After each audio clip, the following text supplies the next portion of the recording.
Very good morning and warm welcome to my dear children. Welcome to digital learning. I hope you all are learning well. Today's subject English, lesson number 13, Sultan Ghiyasuddin in the Qazi's court. Let me first read the lesson for you. Textbook page number 28, lesson number 13, Sultan Ghiyasuddin in the Qazi's court. Hundreds of years ago, in the eastern province of Bengal, Sultan Ghiyasuddin Azam Shah ruled the land. His capital was Sonargaon. Sultan Ghiyasuddin was a good ruler. He ruled wisely and well. He respected men of learning. He had a deep regard for law. One day, while the Sultan was practicing with his bow and arrows, he accidentally wounded the only son of a poor widow. The wounded boy did not survive. Weeping and wailing, the poor widow went to the Qazi and told him about what had happened. The Qazi was an honest and upright man. He sent an officer to summon the Sultan to his court. When the officer reached the palace, the guard stopped him and inquired about his business. When they learnt that he had come to serve a summons on the Sultan, they were shocked. They refused to let him go inside the palace. Next paragraph. The officer was now in a fix. The guards did not allow him to enter the palace. But he knew that he could not return without serving the summons. The Qazi would not take him back.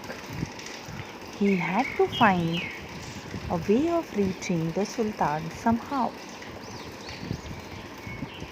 What could he do? He thought and thought. At last, he began to sound the azan, the call for prayer, loudly, just outside the palace. It was not yet time for the prayer. When the Sultan heard the loud, untimely call, he was greatly surprised. He ordered that the man giving the call should be brought before him immediately. His soldiers rushed out of the palace gates, caught the officer, and took him to the Sultan within moments. When the officer knelt about before the Sultan, he was trembling with the fear.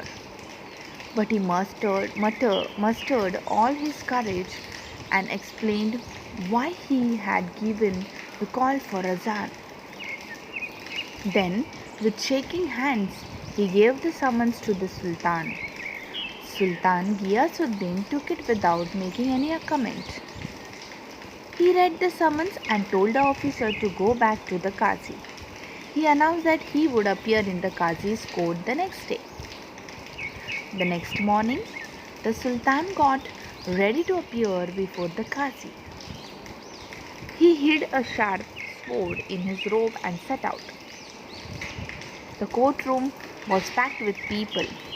Everyone was eager to see what would happen. The Qazi entered and took his place on the high seat of honor. In a little while, Sultan Ghiyasuddin entered the courtroom. Everyone stood up to show respect to the Sultan. But the Qazi did not get up. The Sultan stood in the docks and the trial began. The widow presented her complaint. The Qazi took note of all the evidence and in a grave voice addressed the Sultan. You are guilty. You are guilty of causing the death of the only son of this poor widow. According to the law, you must pay a fine for this offense. In order you to do that without delay. The Sultan accepted the judgment and apologized to the widow. He arranged to pay the fine immediately. The widow felt satisfied that the offense was brought home to the offender. When the case was over, the Qazi got up from his high seat of honor. Respectfully, he bowed to the Sultan and requested him to take his seat.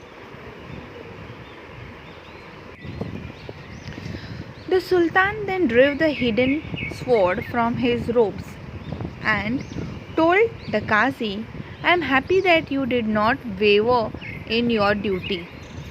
You did not hesitate to punish me. Otherwise, I would have beheaded you with this sword."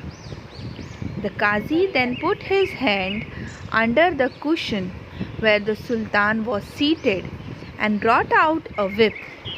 He said, "Your Majesty, I am happy because you obeyed the law. Otherwise, I would have whipped you in this court." The Sultan then got up and embraced the Qazi. "Thank God we both did our duty," he said. Everyone present in the courtroom praised the two great men. This story is very important, teaching important lesson in our life. Now we will see this paragraph wise, explanation of this lesson paragraph wise. Hundreds of years ago, in the eastern province of Bengal, Sultan Ghiyasuddin Azam Shah ruled in the land, and his capital, this land's capital was Sonargaon. Ghiyasuddin was a very good ruler. He ruled wisely, nicely. He was well mannered. He gave respect to men of learning. Men of learning means the one who were well educated and knowledgeable men. He praised them a lot and he respected them a lot. He had a deep regard for them. Regard for them means care or consideration for them. One day, when the Sultan was practicing with his bow and arrow, accidentally, means unknowingly, he wounded a only son of a poor widow. Widow means the one who don't have husband. So, unknowingly, he wounded him. And that boy couldn't survive. Survive means continue to live after a dangerous experience. That poor widow, weeping and wailing. Wailing means crying. She went to Qazi and he told him what had happened there. This Qazi was an honest and upright man. Now the meaning of upright is honest. He was very honest and loyal to his work. Immediately, he sent his officer to summon the Sultan. My dear children, here summon means to order someone to come or to send for someone.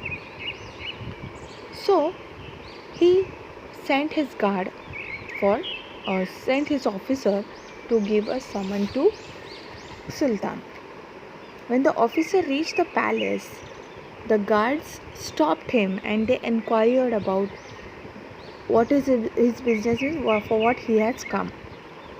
When they learned that he had come to serve a summons on the Sultan, they were very much shocked. Summons means written notice ordering someone to appear in court. So He went with written notice, and when guards came to know that yes, he have come to serve a summons, they were shocked. Now they were not allowing him to go in the palace. Now officer was in a fix. In a fix means in difficult or awkward situation. Now he was not knowing what to do because guards are not allowing, and he wanted to give a written notice, that is summons. Now he cannot go back also. If he goes back without serving summon, then Qazi will shout at him, and Qazi will not allow him to come. He had to find some way of giving this this written notice to the king. At last what he does, he begins sound of azan. He went out of the palace and he started praying loudly just outside the palace. And hearing that azan prayers sound, Sultan says that this is not the time for prayer. Who is saying this? Who is saying azan? And he was surprised. So he ordered his men to call this person immediately. Now we will stop here. Thank you. Stay home. Be safe. Bye.